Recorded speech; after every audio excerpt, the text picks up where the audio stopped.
Perfecto. Vamos. Bien, buenas tardes a todas y todos. Bienvenidos al seminario IUS, Encuentros para el Diálogo Constitucional de la Universidad San Sebastián. Esta es una iniciativa del Magíster en Derecho y Litigación Constitucional, el Departamento de Derecho Público y la carrera de Derecho C de Valdivia, que busca contribuir a la deliberación pública, informada y reflexiva sobre temas de interés constitucional y las actuales transformaciones jurídicas, políticas y sociales en Chile y la región. Este seminario es una instancia permanente que convoca a diversos actores sociales, políticos, institucionales y académicos para abordar temáticas relevantes y generar insumos que enriquezcan la discusión constitucional y política. Con ese propósito, hoy nos acompaña la doctora María Teresa Pelandria. Ella es especialista en Derecho Internacional con estudios avanzados en Seguridad y Defensa. Ha liderado proyectos en Derechos Humanos y Relaciones Internacionales, incluyendo trabajo crucial con refugiados y migrantes. Su destacada trayectoria incluye roles como embajadora en Brasil y consultora de organismos internacionales con un enfoque en análisis geopolítico, política exterior y derechos humanos. Está aquí igualmente en el sector financiero y como investigador en relaciones estratégicas entre Venezuela y Colombia. Le hemos solicitado a la doctora Pelandria que nos comparta su visión respecto a los desafíos actuales de las democracias. Antes de darle la palabra, quiero informarle a los asistentes que el chat se encuentra habilitado, igualmente se encuentra habilitado el micrófono y también pueden encender sus cámaras a los efectos de proporcionar o formular las preguntas o comentarios que ustedes estimen convenientes. Igualmente, durante el transcurso de la presentación les voy a enviar el enlace de acceso al control de asistencia, especialmente para aquellos que quieran acceder a la constancia de participación en este primer seminario dedicado a los desafíos de las democracias. Profesora Pelandria, quiero agradecerle en nombre de la Universidad San Sebastián y del Magíster en Derecho y Litigación Constitucional que haya aceptado la invitación. Sé de su semana intensa, de sus múltiples ocupaciones, y es muy valioso que nos dedique algo de su tiempo para hablar de este tema que nos preocupa y nos motiva a todos. Adelante. Buenas tardes. Gracias, profesor Palacios, por la invitación y buenas tardes a todos y a todas las que se conectan para esta sesión en la que vamos a intentar, porque nunca es exhaustiva lo que podemos hacer sobre lo que son los desafíos de las democracias. Yo le comentaba a Luis que una de mis especialidades no es precisamente el derecho constitucional, sino el derecho internacional. Y que justamente es el tema que nos atañe, es qué está pasando con las democracias en el mundo, ¿no? ¿Qué es lo que está ocurriendo? Y que una de mis propuestas para conversar con ustedes en la tarde de hoy es, dada pues mi experticia con el tema internacional, es pensar un poco en lo global, ¿no? ¿Qué está ocurriendo en el mundo? ¿Qué es lo que qué es lo que pasa más allá de nuestras fronteras, más allá de América? Y luego entrar un poco en los desafíos de la democracia regional. Y es que a veces pensamos erróneamente que las democracias que están amenazadas o las democracias que están sufriendo un deterioro acelerado o que se encuentran en riesgo son las democracias de nuestro continente. Y resulta que no es así, que incluso cuando se examinan todas estas fuentes documentales que hablan de la democracia, hay unos índices muy preocupantes, incluso en países con democracias bastante consolidadas, donde nunca ha ocurrido un golpe de Estado, donde nunca se ha producido una alteración del orden democrático, incluso en democracias donde hay monarquías parlamentarias, que son regímenes muy estables y que al producirse, por ejemplo, vacíos de poder porque no se logran conformar las mayorías necesarias para la creación de los gobiernos y que pueden pasar, como ha ocurrido, por ejemplo, en Bélgica o en el Reino de los Países Bajos, que no se logran los votos necesarios para crear gobierno, se están produciendo pequeñas alteraciones, pero significativas para países como esos, donde la gente ha dejado de creer en la democracia como sistema y que han comenzado a surgir grupos con discursos y acciones, porque no se quedan solo en el discurso, que preocupan a la comunidad internacional, habida cuenta de que están trayendo a la discusión prácticas y políticas alejadas de los patrones democráticos. Entonces, eso que nosotros a veces percibimos como que nuestra región está muy revuelta, como que aquí están pasando cosas, no. En Europa, que las democracias están consolidadas, están ocurriendo ese tipo de eventos. Y si nos venimos a América, que lo vamos a profundizar ahora más tarde, en Estados Unidos, que es un país democrático desde su fundación, hay una crisis de la democracia y una crisis de la democracia muy profunda. Y la mayor expresión de la crisis democrática de los Estados Unidos la tenemos en los dos partidos que han sido quienes han detentado el poder y que han sido incapaces de renovar sus cuadros, de tener un liderazgo joven y que hoy, a la puerta de una nueva elección presidencial, están disputando la presidencia de una de las potencias más importantes del mundo entre dos personas que superan los 70 años, un candidato inhábil, física y cognitivamente inhábil, y un candidato hábil cognitivamente, pero con evidentes y cuestionables condiciones para volver a ejercer la presidencia. Entonces, lo que está ocurriendo es global. Entonces, yo quiero llamar su atención de tres fenómenos de alcance global que han sido bastante estudiados, no solamente por Moisés Naím. Los invito a quienes no hayan leído su libro La revancha de los poderosos, que viene siendo como un complemento de El poder, que escribió ya hace algunos años, y que hay varios libros que hablan del ocaso de la democracia, como el de Anne Applebaum, o Los riesgos del fascismo, que lo escribió Madeleine Albright ya algunos años. Pero Moisés logra compilar en este libro tres fenómenos de alcance global que están realmente poniendo en jaque a la democracia. Y él los denomina las 3P: populismo, polarización y posverdad. Y hay otro profesor que se llama John Judis, que es un profesor norteamericano, que escribe un libro muy bueno que se llama La explosión populista, y él comienza a relatar la historia de que el populismo no es un fenómeno nuevo, que pareciera que ahora todo el mundo habla del populismo, el populismo, el populismo, pero en este libro de John Judis, él relata la historia del populismo de los Estados Unidos desde el siglo XIX. Entonces, ¿qué ocurre ahora que todos hablamos de populismo y bueno, los líderes populistas y qué está pasando con el populismo? Entonces, cuando empezamos a ver que los cientistas políticos, que los pensadores están abordando estos asuntos, es que algo está ocurriendo en los sistemas democráticos que están siendo afectados por estos tres fenómenos de alcance global. Y el populismo es quizás el más evidente. Y ya lo vamos a definir y vamos a ver cuáles son las características. Pero es que hay populismo de derecha y populismo de izquierda. Y tenemos quizás una ligereza en atribuir solamente al populismo de izquierda algunos elementos, pero no, estamos frente a populismos de derecha y de izquierda que afectan por igual a la democracia. Luego la polarización, que la tenemos como muy presente en América Latina, la vivimos muy de cerca en América Latina, pero la polarización es un fenómeno que está socavando las bases de la democracia en el sentido en que la gente no escucha al otro.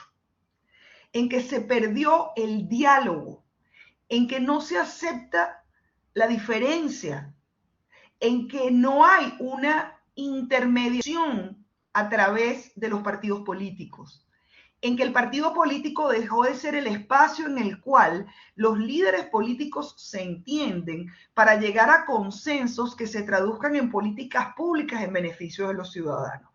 Y que cuando un partido político no tiene la razón, la pierde en el Congreso porque sus propuestas no fueron escuchadas y sencillamente el país continúa. Eso se ha ido perdiendo en el mundo, porque ahora todo se traduce en blanco y negro. No hay matices de grises en la política. Y el diálogo que existía entre opuestos, los debates en los congresos, las diferencias ideológicas, ahora no son diferencias ideológicas, ahora son diferencias a muerte. Las personas dejaron de entenderse y los partidos políticos, que eran el vehículo de comunicación entre las necesidades del ciudadano y el gobierno, que servían para la intermediación de esas necesidades, se acabó. Entonces ahora es polarización. Y la polarización es muy peligrosa porque en el medio los ciudadanos sienten que tienen que tomar partido por uno o por otro. Y si uno piensa en la polarización y se va, por ejemplo, a la Edad Media, en la Guerra Santa, se mataba en nombre de Dios. Y se tomaba una ciudad y se mataba a todo el mundo en nombre de Dios. Entonces ahí no habían matices de grises. Si usted era cristiano y yo era musulmán, yo mataba en nombre de mi Dios. Y los que no tenían creencias, ¿dónde se ubicaban? Estamos exactamente en el mismo lugar. Y eso está pasando con las democracias. Y luego hay otro fenómeno muy interesante que es la posverdad. La posverdad no son las noticias falsas. Es un fenómeno distinto, porque las noticias falsas son noticias creadas para confundir. Pero la posverdad es la recreación de hechos que efectivamente ocurrieron, pero que se transforman para que el ciudadano comience a dudar de que aquello que efectivamente ocurrió fue verdad. Y entonces en el populismo, tanto de derecha como de izquierda, hay una construcción de una nueva realidad. Hay una recreación, hay un cambio que es necesario para que tú puedas creer que aquello que tú habías aprendido ya no es así. Y en el populismo, que es un elemento muy importante, dice Moisés Naím, que en el caso de la posverdad y en el caso del populismo hay un fenómeno muy importante. Los líderes populistas que utilizan la polarización porque les conviene, porque no quieren ser reconocidos por lo que piensan, sino quieren ser famosos, porque la fama está asociada al populismo. Dicen, la fama, dice Moisés Naím, desarma el funcionamiento habitual de los mecanismos de rendición de cuentas. Entonces, lo que un líder populista diga polariza, pero no necesariamente rinde cuentas si es verdad o no. Entonces, estamos viviendo un fenómeno en el cual la democracia se afecta. ¿Por qué? Porque lo que yo diga no necesariamente tiene que ser verdad, tampoco tiene que ser mentira, pero no es auditable. Entonces, estos tres elementos son indispensables para comprender lo que está pasando con la democracia en este momento.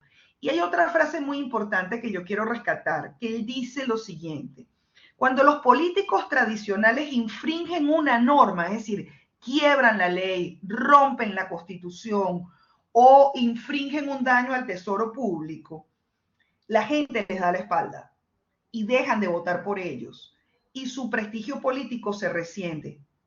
Pero cuando los líderes que nacen de la fama, es decir, estos populistas que se nutren de las redes sociales, que nacen de la polarización y que se nutren de la posverdad, infringen la misma norma, es decir, hacen lo mismo que los políticos de la democracia, sus fans, porque no tienen seguidores, sino que tienen fans, no se vuelven en su contra, sino se vuelven en contra de la ley. Y ahí es donde los sistemas democráticos están sufriendo grandes daños. Entonces aquí veamos las diferencias que han sido estudiadas por muchos de los, lo que hice fue una compilación, es mucho más exhaustiva, esto no es, digamos que no son las grandes diferencias, pero traté de encontrar algunas que dicen la siguiente. Diferencias entre los populismos de derecha e izquierda. Ahí se me borró el de izquierda. El que está a la izquierda es la izquierda. El populismo de izquierda es diádico, es decir, se mueve entre dos contradicciones, mientras que el de derecha es triádico, es decir, respeta a los demás, pero también desprecia a otros grupos que no se le asemejan. En el populismo de izquierda no hay una política de lucha de clases, no hablan de la lucha de clases ya, el populismo de izquierda, pero tampoco persiguen la abolición del capitalismo, es una dialéctica superada. Y se diferencian el populismo de izquierda de las socialdemocracias clásicas. Y el antagonismo que pregona el populismo de izquierda es entre el pueblo y la élite, pero ellos deciden defender al pueblo frente al establishment. Es decir, nosotros estamos aquí para defenderte frente a lo que se conoce popularmente como el establishment. Mientras que el de derecha se diferencia tanto del conservadurismo clásico que conocemos como del autoritarismo. ¿Por qué? Porque este nuevo populismo de derecha opera dentro del sistema democrático, no quiere destruirlo. Y ellos defienden al pueblo frente a la élite porque consideran que las minorías, y estas minorías son migrantes, estas minorías son las minorías, por ejemplo, de la comunidad LGBT, las minorías de religiones diferentes, entonces ellos se alzan como los defensores del pueblo contra esas minorías que son mimadas por la izquierda. Entonces son dos tipos de populismos diferentes, pero tienen en común tres elementos fundamentales que han sido estudiados por la ciencia política. No tienen un electorado único, o sea, tú no puedes decir todas las personas blancas mayores de 50 años con educación universitaria votan por, no hay un electorado único que pueda asumirse como el electorado de los populistas de derecha o de izquierda. Tampoco hay un consenso en qué significa para ambos establishment. Para unos puede ser el dinero, para otros puede ser la casta, para otros puede ser el pueblo, para otros puede ser la élite. No hay un consenso. Y florecen siempre que están en la oposición, pero cambian radicalmente cuando llegan al gobierno. Entonces, esto es muy interesante porque esto aplica para todos los populismos que están en explosión en el mundo. Entonces, ¿dónde estamos ahora? Para que entiendan que esto no es exclusivamente latinoamericano, o esto es un tema global. Tenemos por un lado un mundo que tiene en los medios de comunicación, en las redes sociales, en la atención mundial en dos conflictos, ¿no? Ya voy a darles la palabra. En lo que termine les contesto todas sus preguntas. Esto va rapidito, no se preocupen. Tenemos dos conflictos que tienen la atención, pero son dos conflictos diferentes. Tenemos un conflicto entre dos estados que está regido por el derecho internacional público, que es el conflicto entre dos estados. Dos estados. Rusia atacó Ucrania. Eso es un conflicto entre dos estados. Y están combatiendo dos ejércitos. Entonces, es un conflicto clásico. Incluso hace 2 días salió una foto del presidente Zelensky caminando por una trinchera que parecía que estábamos en 1914 y no en 2024. Y además es un conflicto donde está involucrado el Consejo de Seguridad de las Naciones Unidas, la OTAN, y generó que en 2 años 3 países que estaban fuera de la OTAN se incorporaran a la OTAN. Entonces tenemos un conflicto donde hay un debate entre si entran o no entran los países de la OTAN, es decir, está bajo el arbitrio de la comunidad internacional. Pero nadie duda de que el presidente Zelensky es un presidente que fue elegido democráticamente, es decir, hay un árbitro internacional que está vigilando que se cumplan, y se acusa a Vladimir Putin que sabemos que Rusia no es una democracia, que acaba de nuevamente ser reelecto en unas elecciones donde matan al principal líder de la oposición en una cárcel, donde él eligió a sus propios contendores, donde no hay vigilancia internacional de las elecciones, donde,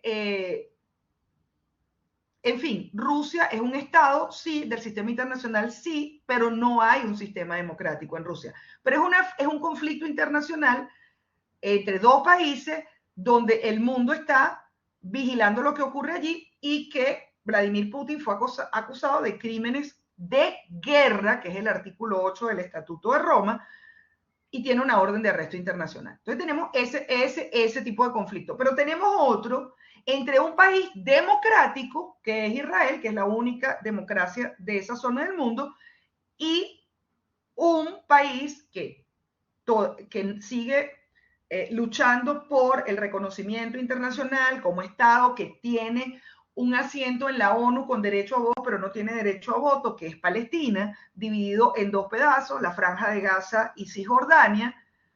Israel, que es un Estado democrático, fue atacado por un grupo terrorista. Entonces no es un conflicto entre dos estados. Entonces Israel tiene que cumplir con toda la ley internacional porque es un Estado democrático que está siendo vigilado y fue acusado en la Corte Internacional de Justicia para que cumpla con un tratado internacional, y por otro lado, un grupo terrorista que debería cumplir también de conformidad con los acuerdos de Ginebra y los pactos internacionales, igual, pero es un conflicto totalmente asimétrico porque no se le exige exactamente lo mismo. Entonces tenemos allí cómo se exige a una democracia el cumplimiento de unos estándares y a un grupo terrorista no. Y yo no estoy diciendo que lo que está ocurriendo esté bien o mal. Estamos hablando de democracias. Entonces, arriba tienen un país no democrático como Rusia contra un país democrático como Ucrania. Aquí tienen un país democrático como Israel contra un grupo terrorista que no cumple con los estándares de la democracia. Entonces, ahí empieza que la polarización. A eso voy. En este momento no hay nadie que no tenga una opinión con relación a lo que está pasando allí. Y si en algún lugar del planeta se está desarrollando una guerra comunicacional y donde se está construyendo la posverdad y donde tú tienes que desconfiar de toda la información, es en esos dos conflictos. Porque si alguien manipula la información es Rusia. Toda la información que sale de Rusia hay que desconfiar de ella.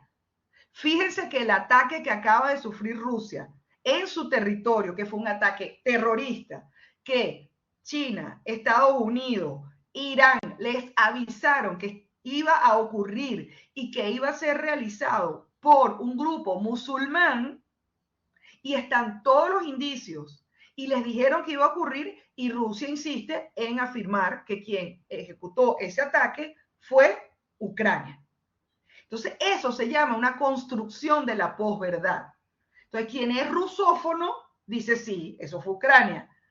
Pero cuando tú tratas de buscar la verdad, tú dices, no, es que no fue Ucrania, fue ISIS. ¿Y por qué fue ISIS? Porque a la gente no quiere recordar que Rusia atacó al Estado Islámico en Siria. Y eso a la gente se le olvida convenientemente para no entrar a juzgar que el Estado Islámico tenía una cuenta pendiente contra Rusia. Entonces, construcción de la posverdad. El presidente de Brasil dijo ayer que Israel había matado 12 millones de niños en Gaza. Si la población total de Gaza son 2.600.000 habitantes, ¿cómo Israel puede haber matado 12 millones de niños?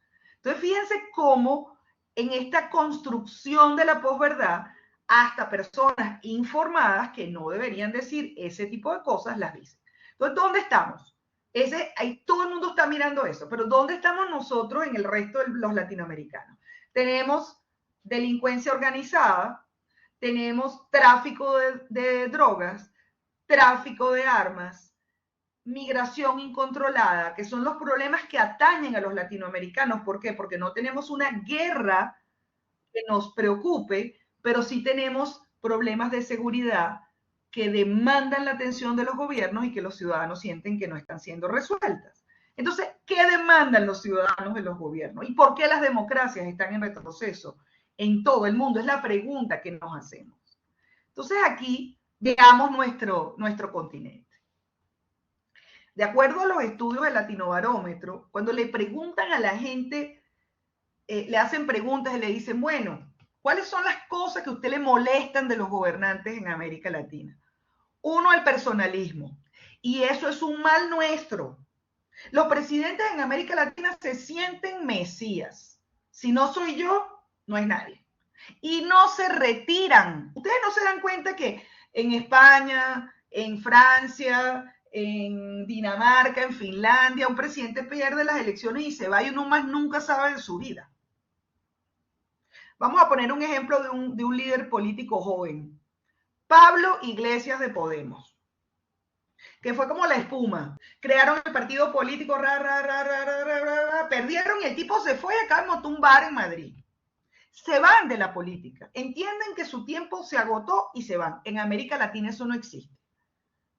Se van cuando se mueren y los entierran, pero vuelven y buscan la reelección. Y es una cosa, entonces ese personalismo daña la democracia en América Latina. Ojo, y ahora lo estamos viendo ¿dónde? En Estados Unidos. Ustedes me van a decir a mí que no había otro candidato en el Partido Demócrata que no fuera Joe Biden y que no había otro candidato en el Partido Republicano que fuera Donald Trump. A mí me parece que ahí hay una crisis en la democracia de los Estados Unidos. El segundo elemento que sale en los estudios es la corrupción de América Latina. ¿Hay corrupción en otros países? Sí. En España hay corrupción, en Francia hay corrupción, pero la corrupción es menor y no afecta el funcionamiento del Estado y es perseguida. En América Latina la corrupción afecta al ciudadano porque se roban el dinero del hospital, se roban el dinero de la escuela, se roban el dinero de las cosas esenciales. Lo otro son las presidencias ininterrumpidas. Eso no hay ni que explicarlo. En Venezuela, yo que soy venezolana, pues las dictaduras, tenemos dictaduras que están siendo normalizadas. Nicaragua, Cuba, Venezuela. Y los mandatarios interinos, esto es una pregunta que salió por Perú, que bueno, en Perú en el periodo anterior hubo 4 presidentes en 4 años. Entonces, bueno, eso es una fractura que, digamos, rompe con lo que es la elección libre y democrática de los mandatarios, ¿no? Y hay otro elemento aquí importantísimo. Fíjense los números. Esto es encuestas que se hacen año a año. Hace 10 años, en el 2013, porque este es el estudio que terminó para el año 2023, el 79% de los ciudadanos en América Latina, o sea, entendida América Latina de México, sí, aquí no está, por supuesto, Estados Unidos y Canadá, apoyaba la democracia, la apoyaba. Y en el 2023 solamente el 66%. Eso es muy preocupante cuando la gente deja de creer en el sistema democrático. ¿Y por qué? ¿Qué es lo que piden los ciudadanos en América Latina? Igualdad ante la ley, porque sabemos que América Latina, algunas leyes favorecen a las personas que tienen más dinero, o las personas que tienen dinero, o tienen apellidos, o tienen empresas, no van a la cárcel porque son favorecidas por el sistema. Garantías sociales, es decir, o igualdad ante la ley o igualdad de oportunidades. Y un tema que yo detesto, que lo odio, que no me gusta, que es una frase que odio, que es la distribución de la riqueza. Y lo voy a decir porque yo soy liberal desde el punto de vista económico. Para distribuir la riqueza hay que crearla. Y los estados, los gobiernos no tienen que distribuir riqueza porque los estados no son ricos. Ese tema de que los estados tienen que distribuir la riqueza hay que sacárselo a la gente de la cabeza. El estado no distribuye riqueza, el estado distribuye servicios. Entonces la gente tiene en su cabeza que si el estado no le distribuye la riqueza, pero bueno, ¿cuál estado es rico? Los estados no son ricos, pero eso es una opinión mía. ¿Y qué dice al final esta gente? que ya no queda capital en la sociedad para absorber los errores que cometan los gobiernos y que ese cambio es espacio para el populismo y el autoritarismo. Cuando uno ve quién apoya y quién no apoya, y ya estoy terminando, los hombres apoyan más la democracia que las mujeres, 68% los hombres y 63% las mujeres. La gente con educación superior apoya más la democracia que la gente que tiene menos educación. Y la gente con más edad, o sea, la gente con más de 61 años, apoya más la democracia que la gente más joven. Y aquí es donde tenemos que empezar a preocuparnos. Porque cuando empiezan a desgranar los números, los jóvenes entre 16 y 25 años están más dispuestos a aceptar un gobierno autoritario. Y tú dices, ¿por qué? Y no es que es lineal, sino que la insatisfacción con el sistema democrático te lleva, y la insatisfacción en toda América Latina es 69%. Entonces hay una contradicción. El 48% dice, yo apoyo la democracia, pero hay un 69% de personas insatisfechas. Entonces, la insatisfacción, tú dices, bueno, cualquier cosa que venga es mejor que lo que hay. Cuidado con eso, porque ahí se cuelan los gobiernos con vocación autoritaria. Y cualquier régimen autoritario significa que 1 de cada 5 latinoamericanos está dispuesto a aceptarlo. Y ahí aquí les voy a dejar con una duda. El Salvador. Los salvadoreños acaban de entregar su democracia por elección. El sistema democrático en El Salvador se resintió para siempre. Y yo, la verdad, espero equivocarme, pero Bukele no se va más nunca, porque él ahora se siente ungido, no elegido, ungido. Y aquí, con mi queridísima Anne Applebaum, ella escribió un libro en el 2019, donde hizo esta premonición. Dice, es posible que estemos viviendo ya el ocaso de la democracia, que nuestra civilización se encamine ya hacia la anarquía o la tiranía como temieron antaño los antiguos filósofos, que en el siglo XXI llegue al poder una nueva generación de clers, defensores de ideas antiliberales o autoritarias, tal como lo hicieron en el siglo XX, y que sus cosmovisiones nacidas del resentimiento, la ira o arraigados sueños mesiánicos triunfen. Eso lo dijo en el 2020. Y mi conclusión, que esta es la mía, porque siendo abogado no puedo dejar de hablar del derecho, que creo que sigue siendo el soporte para que los estados resuelvan sus diferencias. O sea, yo creo que siempre hay que ir a la Constitución, siempre hay que buscar las reglas que son aceptadas por todos. Yo creo que los congresos y los partidos políticos son esenciales para que los ciudadanos se encuentren. Y que no importa cuál sea tu tendencia política, izquierda, derecha, centro, hay que buscar el punto medio en el cual no se pierda el diálogo y el consenso para que las políticas públicas beneficien a los ciudadanos. Pero el surgimiento del populismo de derecha e izquierda está poniendo a prueba todo el sistema internacional. Y por eso una organización como las Naciones Unidas está absolutamente anquilosada, paralizada y en manos de la izquierda progresista, la ONU, que está mirando solo un lado del problema. La ONU no está funcionando porque le está dando voz a un solo lado del espectro político. Y eso es muy peligroso. Y lo digo con absoluta responsabilidad. Y al mismo tiempo, en que todo esto está ocurriendo en el mundo, hay fragmentación del sistema internacional que está dando paso a una nueva polarización. Pareciera que estamos entrando en una nueva guerra fría, donde la Guerra Fría entre el 45 y el 89 tenía un componente ideológico. Esta no, porque el populismo no tiene ideología. Entonces, ¿qué estamos viendo? Que los países del sur, como se llama ahora el sur global, que antes se llamaban no alineados, antes se llamaba Grupo de los 77, están en un proceso de no alineamiento activo, es decir, están tratando de no asumir una posición en esta polarización, pero que quien está perdiendo es la democracia.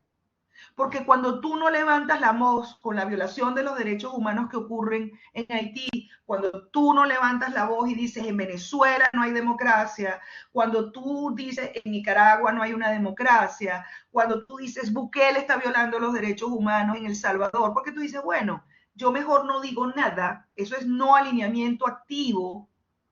Quien pierde son las democracias frente a las autocracias, frente a los autoritarismos por elección y a la normalización de las dictaduras. Entonces estamos rumbo a un sistema anarquizado donde estamos muy cerca de una nueva guerra mundial. Así es como yo lo veo. Y ahora sí los dejo para todas sus preguntas. Y muchas gracias. No, gracias a usted, profesora María Teresa. Hay varias preguntas que... Me gustaría que quites la presentación y que pongan las cámaras. Creo que sería súper para mí. Ya, ahí, bueno, ahí tienen habilitado el chat. Igualmente pueden encender sus cámaras, también su micrófono si lo estiman conveniente. Comentarles igual que el control de asistencia, también se encuentra disponible el enlace para quienes deseen acceder a la constancia de... Me gustaría verlos. Yo soy profe, así que prendan sus cámaras, escucharlos. Vamos a, esperemos esto que no se motiven. Claro. Dejen el miedo, por favor. Hay una pregunta en el chat de Pablo Aguayo. Profesora, ¿qué estrategias deberían adoptar los líderes y las instituciones democráticas para enfrentar los desafíos señalados y fortalecer el tejido democrático? Mira, eso es una pregunta para escribir una tesis doctoral. Pero yo creo que, mira, una de las cosas que a mí más me asusta es la poca formación de los líderes políticos. Y lo digo seriamente. Hay muchos líderes políticos salidos de TikTok, ¿no? Lo ves en todos los países, ¿no? Cualquiera que tenga, y lo digo, y lo voy a decir aquí, yo vivo en Brasil. O sea, cualquiera que haga cosas y tenga no sé cuántos seguidores, se transforma de la nada en un líder político. Y yo creo que eso es una gran irresponsabilidad. Entonces, yo creo que el político tiene que formarse. Porque si tú quieres darle respuesta a los ciudadanos seriamente, o sea, no ser famoso, sino ser responsable y eficaz y rendir cuentas, tú tienes que prepararte. Lo otro es rescatar el diálogo, rescatar el respeto por la opinión del otro. Y creo que eso se ha perdido completamente. La gente no se escucha, la gente se grita, la gente no está formada ideológicamente. Y, por ejemplo, hay temas comunes. El respeto de los derechos humanos no tiene ideología.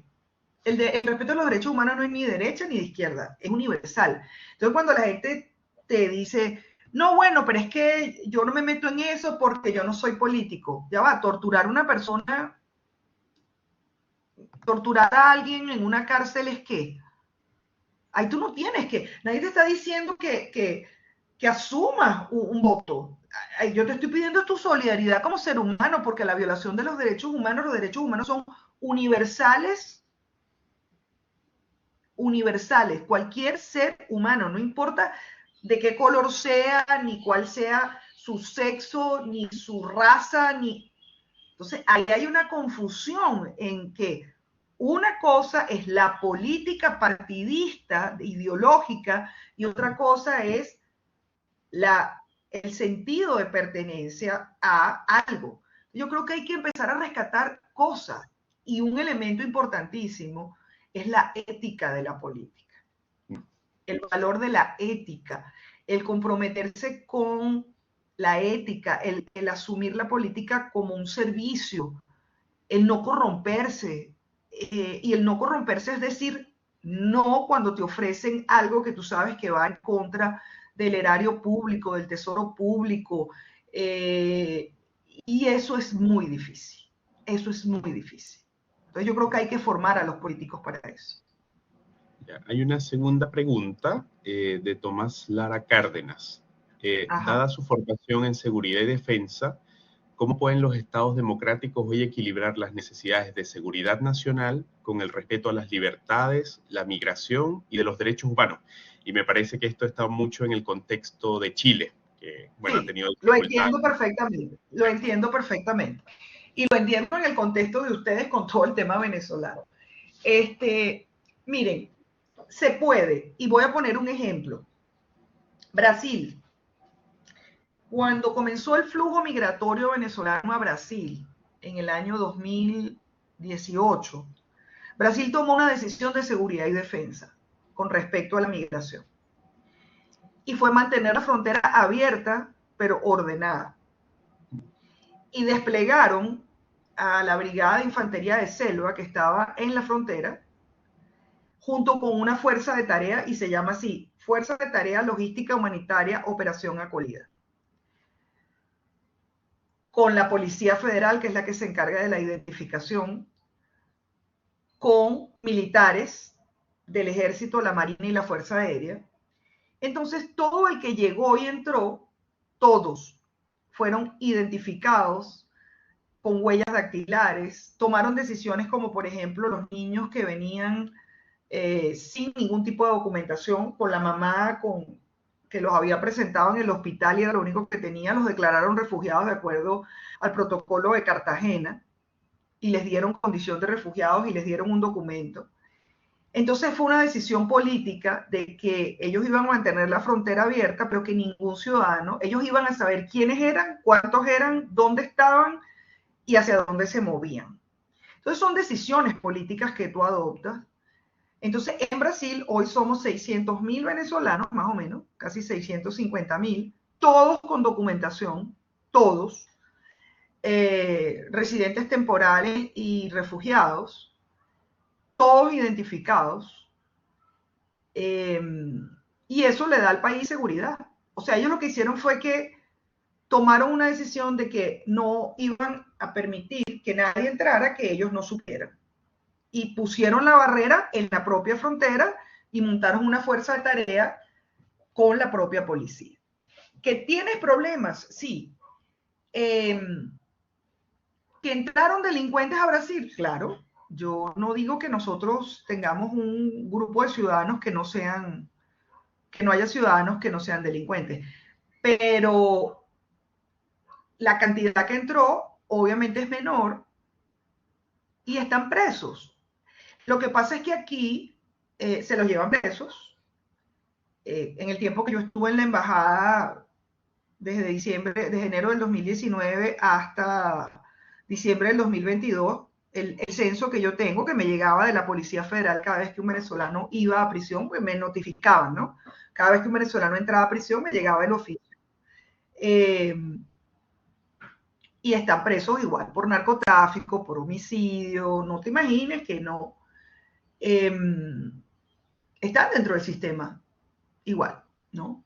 Y el Tren de Aragua, que es la preocupación más grande que tienen todos los latinoamericanos, también llegó a Pacaraima y Boavista, empezó a matar gente desde el año 20.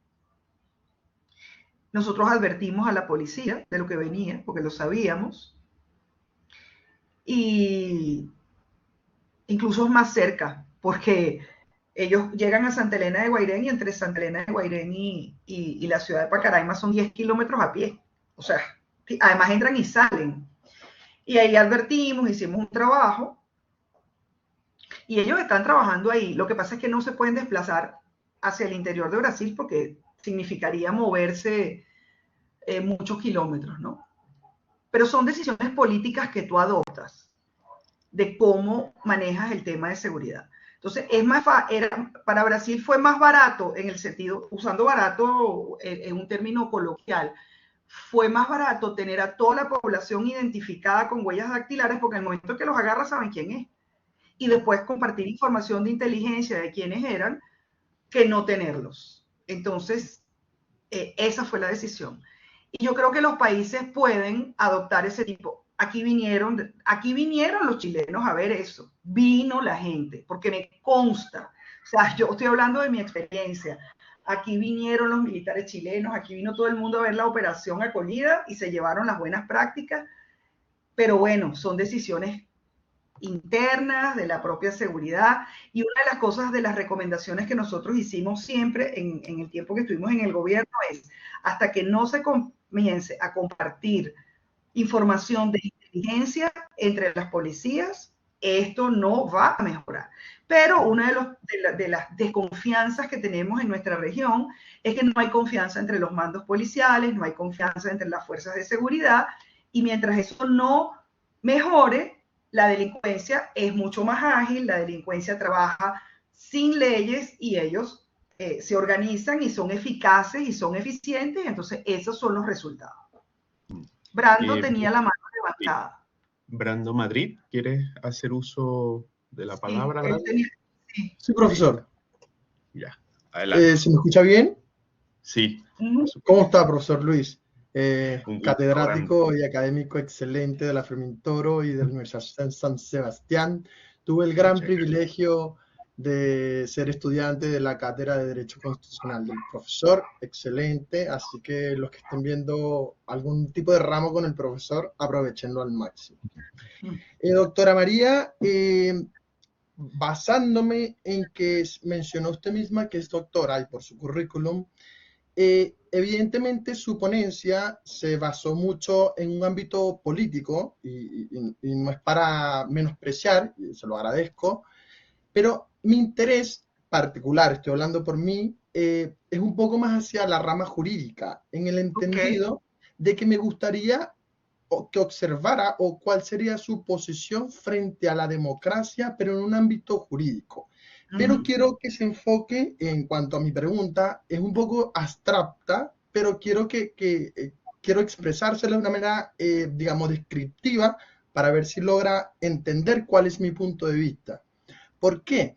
Porque, claro, usted habla sobre la democracia, correcto, pero aplicada a un ámbito académico y jurídico, podríamos determinar que efectivamente la democracia, en su etimología de la palabra griega, es demos separado del kratos, es decir, el poder del pueblo. Pero suele confundirse mucho lo que es la democracia con la soberanía, que la soberanía, a diferencia de la democracia, proviene del latín, en este caso que sería el sufijo que sería sobre, o sea, encima o sobre el poder. Es decir, el poder del máximo, que se viene de la etimología del reinado o de los monarcas. Entonces, más que todo, me gustaría observar cuáles serían las diferencias jurídicas en ese aspecto. Y a propósito de, al igual que usted, yo también soy venezolano y catedrático y estudioso de acá del ordenamiento jurídico chileno, le comparto más o menos lo que dice la Constitución Política de Chile. En el artículo 4 se establece que Chile es una república democrática, es un sistema de gobierno.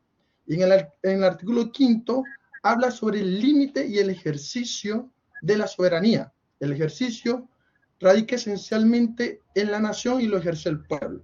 Establecer como límite, por ejemplo, el respeto a los derechos que emanan de la naturaleza humana.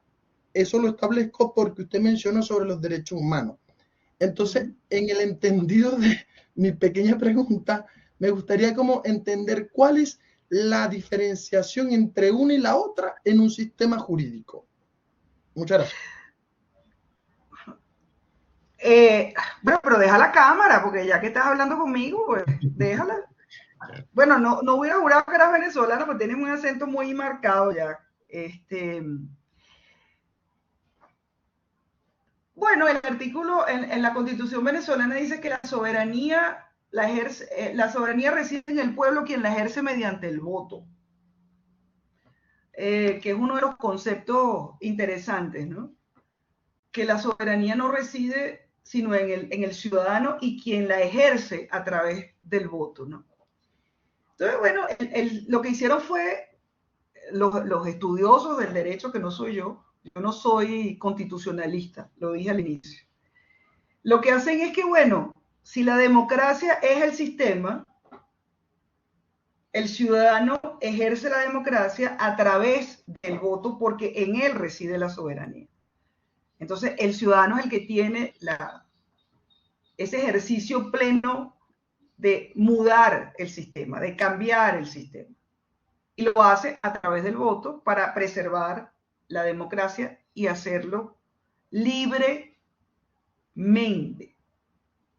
Entonces, desde el momento en que un ciudadano no puede ejercer su derecho al voto, le están cercenando un derecho al ejercicio de la soberanía, porque no le están permitiendo que él se exprese. Y en el momento en que a todo un país le impiden el ejercicio libre de ese derecho, ese Estado no deja de ser soberano, porque quienes son los recipiendarios de la soberanía, que son los ciudadanos, están impedidos de ejercer ese derecho. Y los estados son soberanos cuando pueden ejercer la soberanía externa o exterior, que es cuando la anteponen frente a otro estado igualmente soberano, es decir, cuando tienen territorio, población y gobierno, que son los elementos externos de la soberanía del estado, cuando la anteponen a otro estado en el sistema internacional. Dice, bueno, yo soy un estado soberano porque tengo un territorio perfectamente delimitado, porque tengo un gobierno y tengo una población, que son los elementos esenciales del estado soberano, y el ciudadano ejerce el derecho a tener un sistema democrático a través del ejercicio libre del voto. Pero esa soberanía también el Estado la puede manifestar frente al sistema internacional y puede hacer una cesión de su propia soberanía cuando se integra en una organización internacional. Que es muy interesante, porque cuando un Estado decide adherirse a una organización internacional, cuando un Estado se adhiere a la ONU, cuando se adhiere a la OEA, cuando se adhiere a la Corte Penal Internacional o a la Corte Internacional de Justicia, una parte de esa soberanía la delega en esa organización internacional porque acepta las normas establecidas por esa organización internacional que en algún momento van a ser aplicadas al Estado. ¿Y por qué lo hace el Estado? Porque tiene un mandato soberano que sus ciudadanos le delegaron en cuanto y en tanto el ejercicio del gobierno que tiene porque sus ciudadanos lo autorizaron para eso. Y eso ocurre habida cuenta de que, por ejemplo, cuando un Estado, un gobierno firma un tratado, lo hace porque tiene una delegación que fue permitida por sus ciudadanos que lo eligieron. Los Estados se vuelven autoritarios cuando dejan de tener la anuencia de sus ciudadanos porque no los eligieron. Esas son las dictaduras. Lo que pasa es que ahora la gente dice, no, los estados se vuelven una dictadura cuando hay un golpe de estado y se monta un militar. No, la democracia se pierde también haciendo uso de la democracia, que es el problema gravísimo que tenemos en América Latina. Porque, por ejemplo, la Carta Democrática Interamericana. La Carta Democrática Interamericana se firmó el 11 de septiembre del 2001, justamente el mismo día que fueron los atentados de las Torres Gemelas. Y la Carta Democrática Interamericana tiene un grave problema, que es que fue elaborada y redactada pensando en los golpes de Estado clásicos que se daban en América Latina. Es decir, cuando llegan los militares con un tanque y agarran y sacan al presidente y se lo llevan o lo matan. Ese es el golpe de Estado clásico. Entonces, frente a eso, bueno, se reúne de emergencia el Consejo Permanente de la OEA y se reúnen los cancilleres y aplican la Carta Democrática Interamericana, interrumpen el sistema. Sí, pero ¿qué pasa cuando la democracia en América Latina es socavada por el propio sistema democrático y cuando se usa la democracia para socavarla, como es el caso de Venezuela o como es el caso de El Salvador? Cuando tú usas la democracia y alteras el sistema democrático a través de las reformas constitucionales, cuando le das más poder al poder ejecutivo y cuando el ciudadano es el que pierde. Ahí no hay una respuesta. Entonces tú tienes una pérdida de la democracia a través de la propia democracia y el sistema internacional queda absolutamente incapaz de dar una respuesta frente a eso.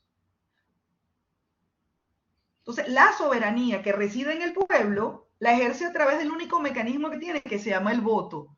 Pero entonces, ¿qué pasa con esa soberanía cuando el ciudadano se ve impedido de ejercerlo? ¿Quién responde por eso? Nadie, porque entonces la comunidad internacional, que termina siendo una entelequia, que tiene únicos mecanismos para tratar de preservar las democracias. Entonces te empujan a que elecciones, elecciones, elecciones. Sí, pero elecciones ¿en qué términos? ¿Bajo qué garantías el ciudadano asiste a votar? Entonces la soberanía es algo muy complejo. Entonces el Estado es soberano. Por ejemplo, el artículo 10 de la Constitución de la República Bolivariana de Venezuela, que te dice cuál es el territorio. El territorio de Venezuela es aquel que correspondía a la Capitanía General de Venezuela antes de la transformación política iniciada el 19 de abril de 1810, con las modificaciones resultantes de los tratados y laudos no viciados de nulidad. Y después te dice, la soberanía se ejerce sobre el espacio. Entonces, hay dos conceptos de soberanía. El concepto de soberanía político, que es el del ciudadano, y el concepto de soberanía estatal, que es el que el gobierno ejerce a través de las Fuerzas Armadas, por ejemplo, para la defensa militar del territorio. Entonces, cuando hablamos de soberanía, tenemos que decir, bueno, ¿de cuál estoy hablando? Porque la defensa de la soberanía puede ser cuando te ataca un Estado extranjero que invade tu territorio, que tú estás defendiendo la integridad territorial y consecuentemente el sistema de gobierno, o cuando no te permiten votar, también es un ataque a la soberanía del ciudadano. Gracias, Brando, por su pregunta. ¿Sí? Muchas gracias, muchas gracias. A la orden. Profesora, nos quedan unos minutitos y hay todavía algunas preguntas que han enviado por el chat. No quiero abusar de su tiempo. No, las que quieran.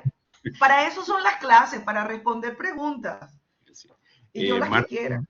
Claro. Marta Rifo pregunta, ¿cree que actualmente es un problema relevante la presencia de las fake news en las redes sociales por el tipo de información que recibe el ciudadano votante? Y si eso finalmente afecta la participación. Totalmente, absolutamente. Y miren, cada vez que hay un proceso electoral, Mirta fue quien preguntó. Sí. Marta, sí. Y hay por lo menos Rusia es un país que tiene todo un mecanismo de elaboración de noticias. Pueden buscar, hay trabajos ya publicados de la participación y la intervención de Rusia en la campaña electoral de Donald Trump. O sea, ellos crearon perfiles de Facebook, ellos crearon perfiles en Twitter para apoyar la campaña de Donald Trump. Imagínense lo que va a ser esta nueva campaña. Entonces, sí, porque se logra influir en el ánimo del votante, se logra crear confusión, se logra generar dudas en el votante no informado. Y recuerden que ahora distinguir la verdad de la mentira es muy difícil. Estamos hablando de una elección hace 4 años donde el desarrollo de la inteligencia artificial todavía no estaba tan avanzado como ahora. Entonces, las noticias falsas, la creación de la posverdad, la confusión abona el terreno de que la gente, el votante, no reciba la información adecuada. Entonces, uno tiene que ser muy cuidadoso. Y por eso les decía, el conflicto entre lo que pasó el 7 de octubre en Israel, el ataque de Hamas a Israel, está creando una cantidad de noticias que es muy, muy, muy difícil distinguir la verdad de la mentira, igual en Ucrania, y Rusia es el país que tiene la mayor cantidad de producción de posverdad y de noticias falsas. Así que tienes toda la razón, eso es un elemento a considerar.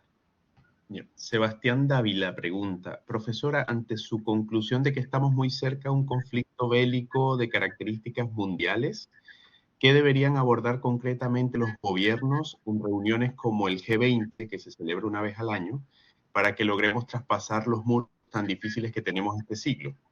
Y además pregunta, ¿qué es lo más importante que considera usted que se debería abordar y cómo? Y le envía un saludo desde Panguipulli, que es una comuna de la región, acá en Los Ríos. Sí.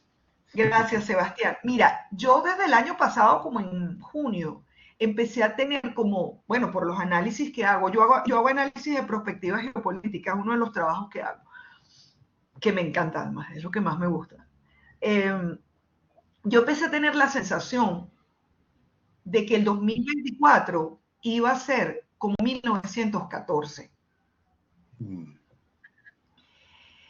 Y mis amigos me dicen, tú estás loca, tú estás demente. Yo digo, no, va a venir un conflicto mucho más grande, porque están dadas todas las condiciones para que haya un conflicto grande de mayor intensidad.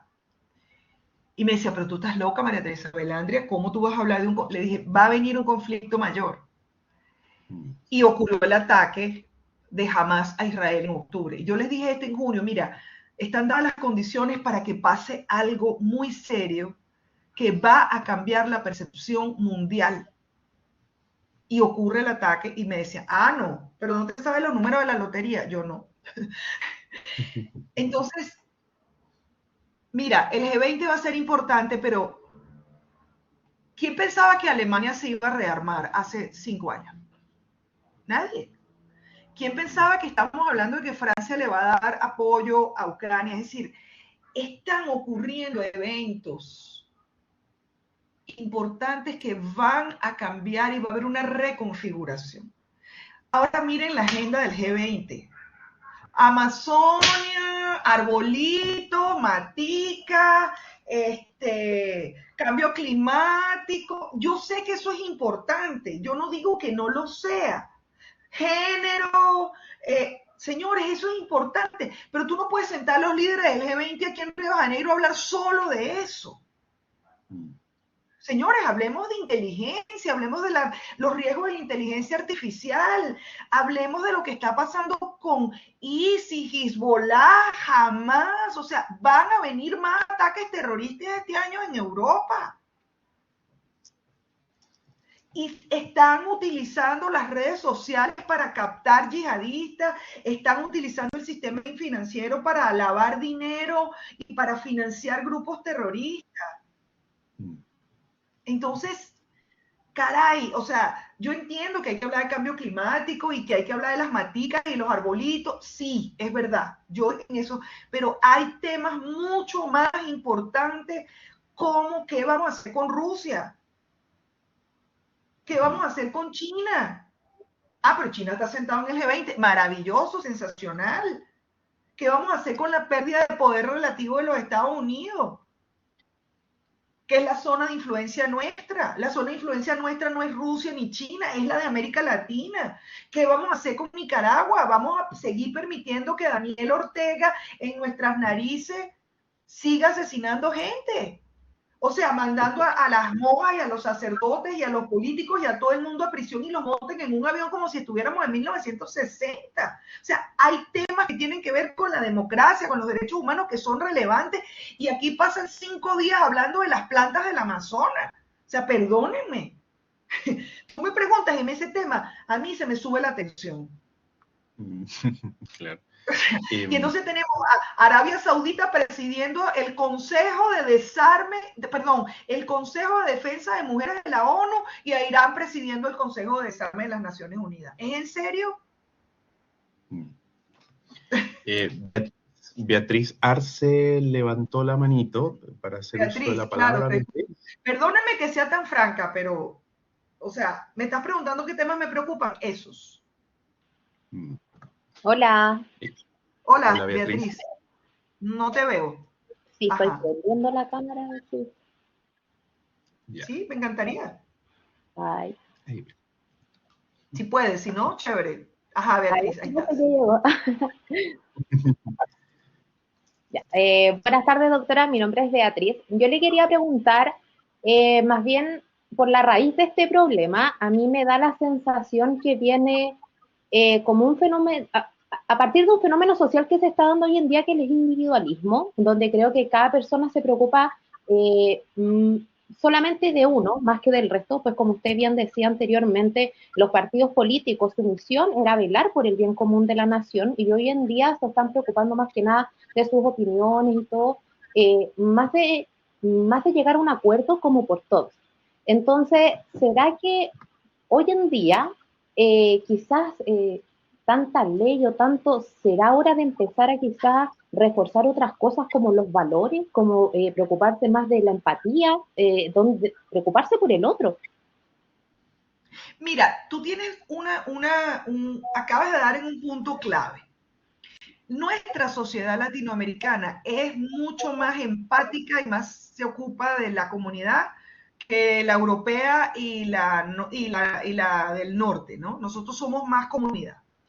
Todo este movimiento de populismo y tal tiene una base, y esto se ha estudiado, en las universidades del oeste norteamericano. Aquí hay todo un movimiento muy bien financiado para instalar una cantidad de cosas contra los valores que está haciendo efecto, ¿no?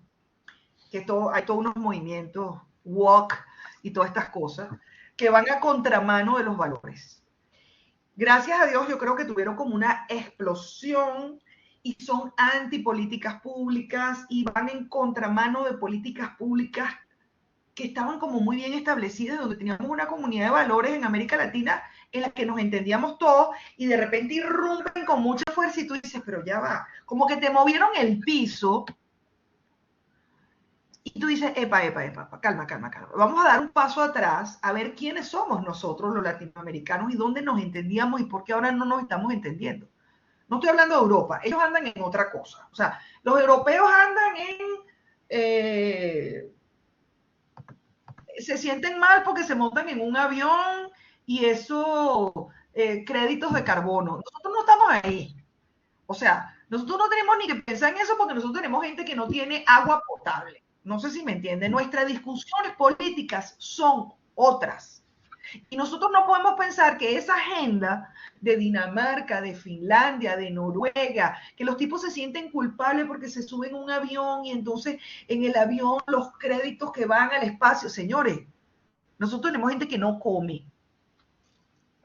Entonces nuestras políticas públicas y nuestros líderes democráticos tienen que ocuparse de lo que es importante para nuestros ciudadanos.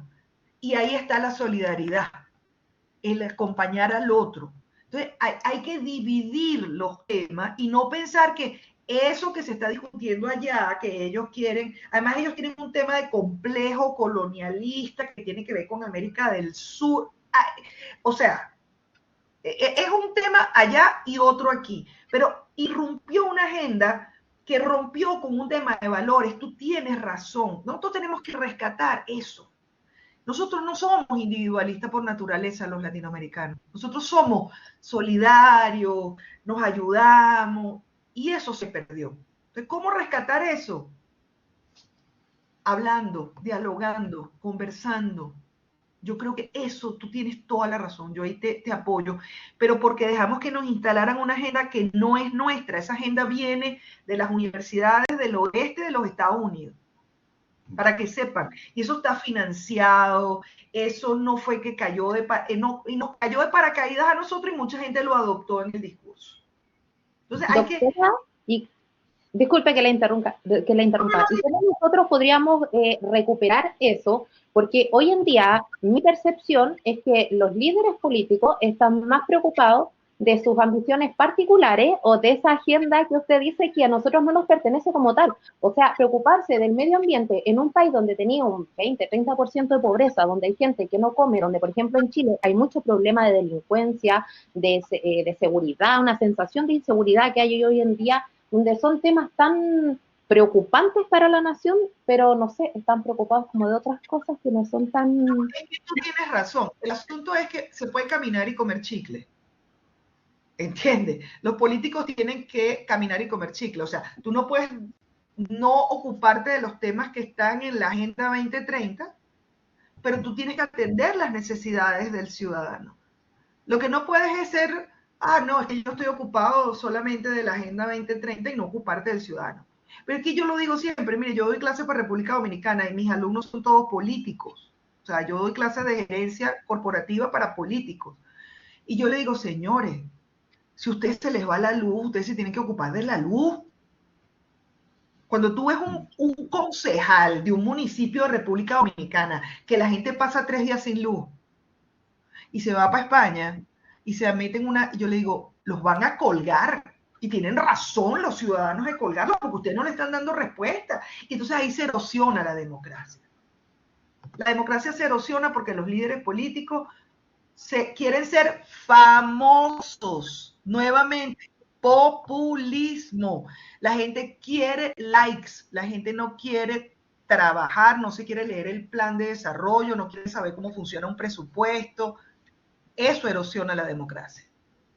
La gente quiere cómo salí en la foto, ¿no? Cómo salí en la foto.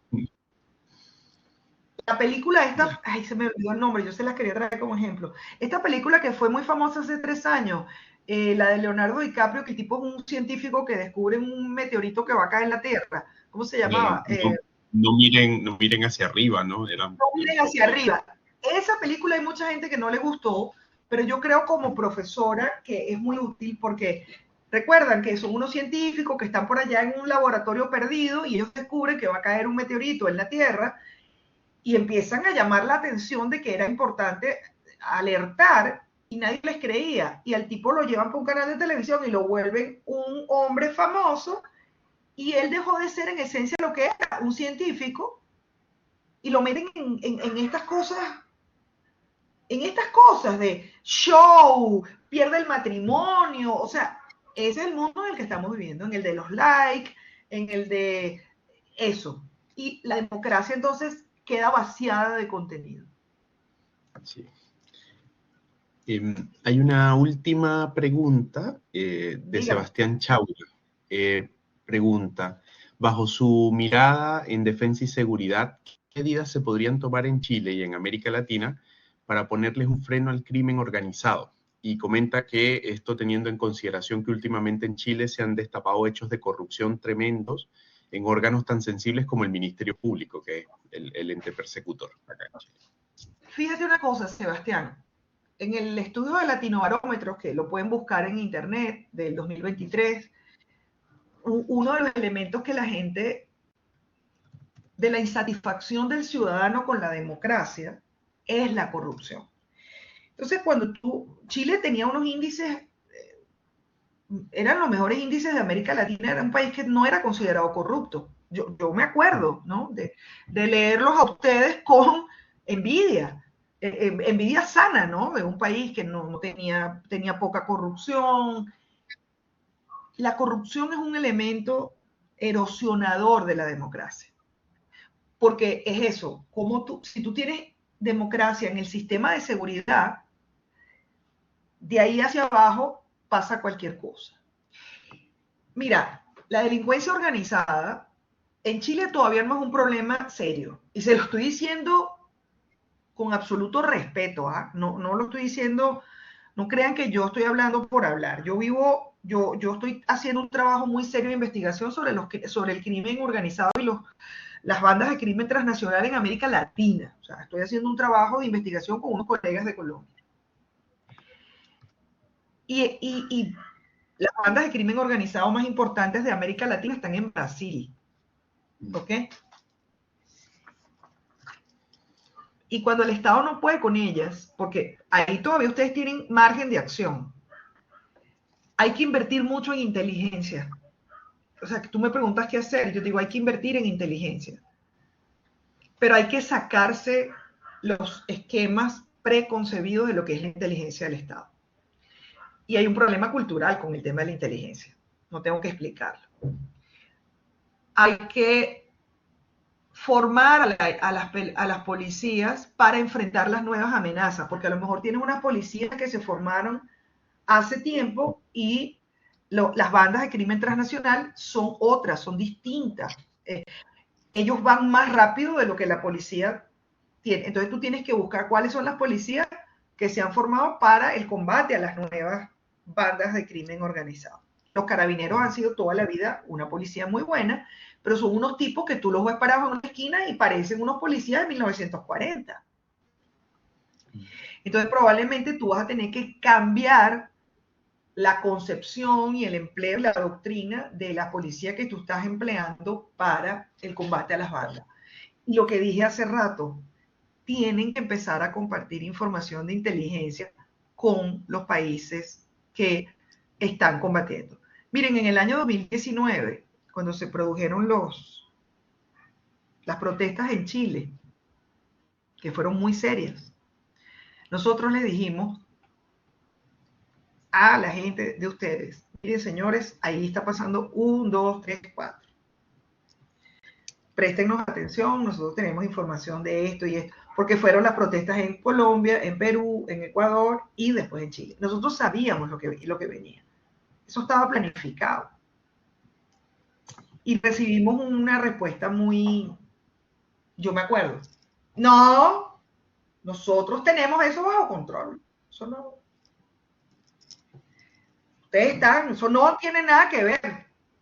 Yo dije, bueno, buena suerte, fue lo que les dije. Nosotros sí teníamos información de quiénes habían salido de Venezuela, por dónde habían llegado, pero nos dijeron que eso no era verdad. Ah, bueno, perfecto. Entonces, cuando tú no tomas en serio o no tomas en consideración que América Latina es un continente donde hay un gobierno que es el hub de la delincuencia, que es el que tiene las bandas entrenadas, y no las entrenaron allá, sino que las entrenaron en Cuba para desestabilizar, para generar caos, y adicionalmente tú no has entendido bien qué es lo que está pasando en nuestro continente. Y si a eso le suma narcotráfico, si a eso le suma tráfico de armas, si a eso le suma tráfico de personas, si a eso le suma los delincuentes normales del país, que los hay, porque en todo país también hay gente que es delincuente local, pues no es que solamente los delincuentes son importados, y tampoco fue que los países ahora tienen delincuencia porque llegamos nosotros, porque tampoco somos los responsables de todo lo que está pasando en América Latina. Entonces, hay que tomar decisiones, hay que planificar, hay que sentarse a pensar, y yo creo que tienen que venir aquí a hacer lo que está pasando aquí es muy serio. Solamente para que tengan algunas cifras, el primer comando capital tiene 150.000 hombres, 150.000 delincuentes. El comando vermelho tiene unos 25.000. Hay 53 facciones criminales en Brasil. O sea, estamos hablando de ejércitos. Entonces es muy serio, es muy serio. Sebastián, te escucho.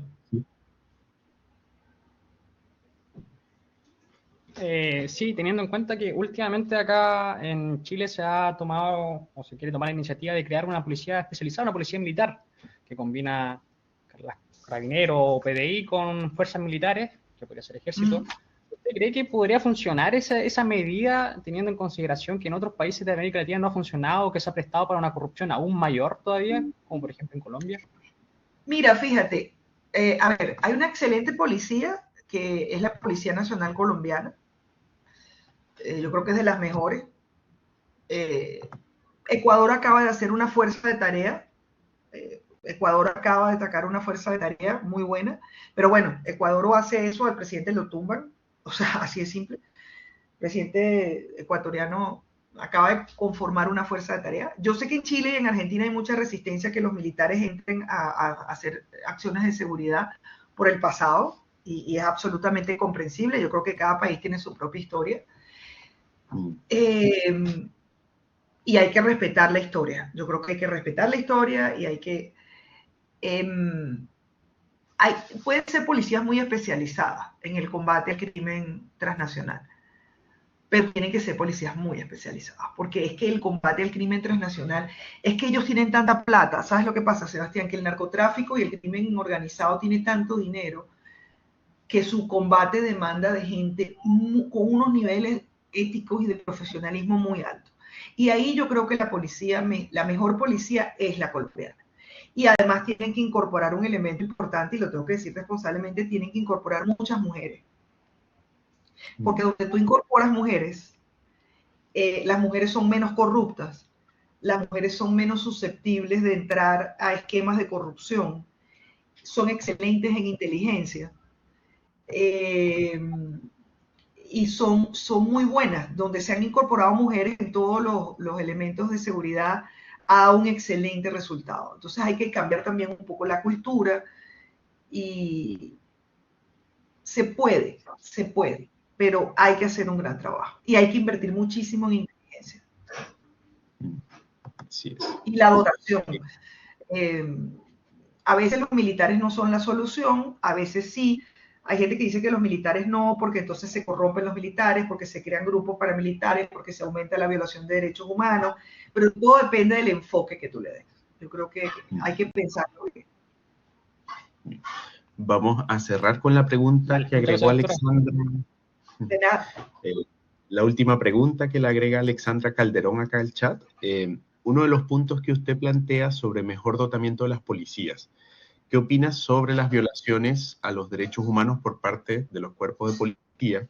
Una de las discusiones es esa, si bien es necesario, pero también se ve este abuso de poder por parte de las policías y ese es un temor, como quizás lo que está sucediendo en El Salvador, que si bien ha disminuido la delincuencia, se ha visto este fenómeno de violación.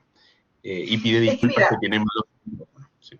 No, encontrar el término medio entre cómo resguardar a la gente y no violar los derechos humanos es muy difícil, porque quien viola los derechos humanos son los cuerpos de seguridad o las personas que tienen autoridad, eso es así. ¿Cómo agarrar a un delincuente? ¿Cómo hace la policía para capturar a un delincuente que está drogado, que se resiste al arresto? Es muy difícil. Y como yo doy clase en la policía aquí, para que sepan, yo doy clase aquí en la Policía Militar del Distrito Federal. Son mis alumnos. Y yo siempre le digo a mis alumnos que el enemigo más grande que ellos tienen no es la delincuencia, sino los teléfonos. Yo doy derechos humanos a la policía, para que sepan, yo le doy derechos humanos a la policía. Mi papá fue policía, entonces tengo una sensibilidad especial hacia el tema. Hay que preservar los derechos humanos hasta de los delincuentes. Los derechos humanos no admiten términos medios. Entonces hay que enseñarle a la policía cómo hacer su trabajo de la forma correcta, pero la legítima defensa existe. Si un delincuente saca una pistola y amenaza la vida de un policía, el policía tiene derecho a ejercer la legítima defensa. Hay una diferencia entre un tiro para reducirlo y darle 5 tiros a un delincuente. Hay una diferencia entre darle un disparo en una pierna y meterle un tiro en la cabeza, porque eso es una ejecución. Entonces, este es un gran debate que podríamos abordar después, pero lo que está haciendo Bukele está absolutamente documentado y tiene que ver con el sistema jurídico. Es decir, hay 73.000 presos en las cárceles de El Salvador. 73.000 en una población muy pequeña, con juicios sumarios, con personas a las cuales no le hacen individualización de la pena, y eso es una violación masiva y sistemática de derechos humanos. Eso es otra discusión. ¿La gente quería que acabaran con los delincuentes? Sí, pero hay gente presa que no tiene nada que ver con las pandillas. Hay gente presa que estaba en la esquina y se llevaron a la pandilla y se llevaron a esa persona que no tiene nada que ver. Entonces ahí estamos hablando de otro nivel de violación de derechos humanos. Pero cuando hay un tema en la calle, cuando la policía llega, la forma como se aplica la fuerza tiene un sistema que se llama gradación en el uso de la fuerza. Entonces los policías esos lo saben y la gente que está manifestando también lo sabe. Entonces hay un nivel en que se puede aplicar. Pero bueno, eso es otra discusión. Profesora, con la pregunta de Alexandra cerramos, digamos, esta primera discusión sobre el estado actual y los desafíos de la democracia. Yo quiero agradecerle que haya compartido su experiencia, sus conocimientos y por esta conversación tan agradable que ha llevado a cabo con los participantes. No sé si quiere dar unas últimas palabras, una reflexión de cierre. Agradecerte, Luis, la invitación. Yo tengo mucho miedo de lo que está pasando con la democracia. Yo creo que, como dijo alguien ahora que leí el mensaje rápidamente, en vez de avanzar estamos retrocediendo.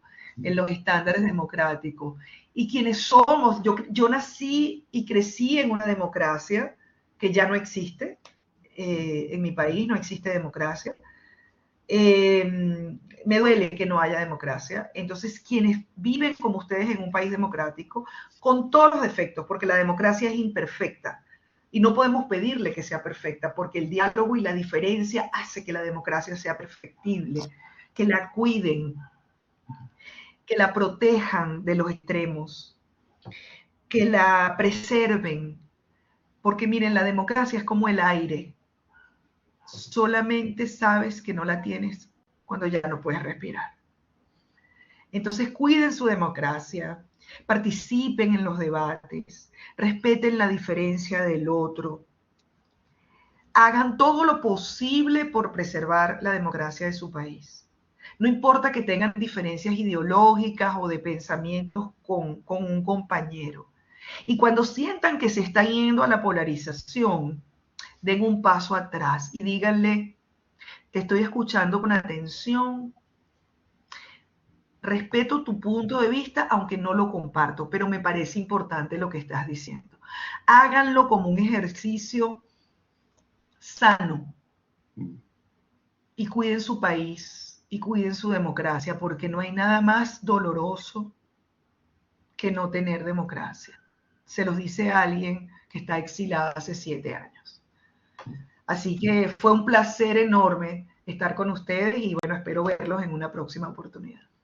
Sino muy agradecidos, profesora María Teresa, y seguro esta va a ser la primera de muchas oportunidades y espero que tengamos también algunos encuentros presenciales a futuro. Si Dios quiere, me encantaría estar con ustedes allá.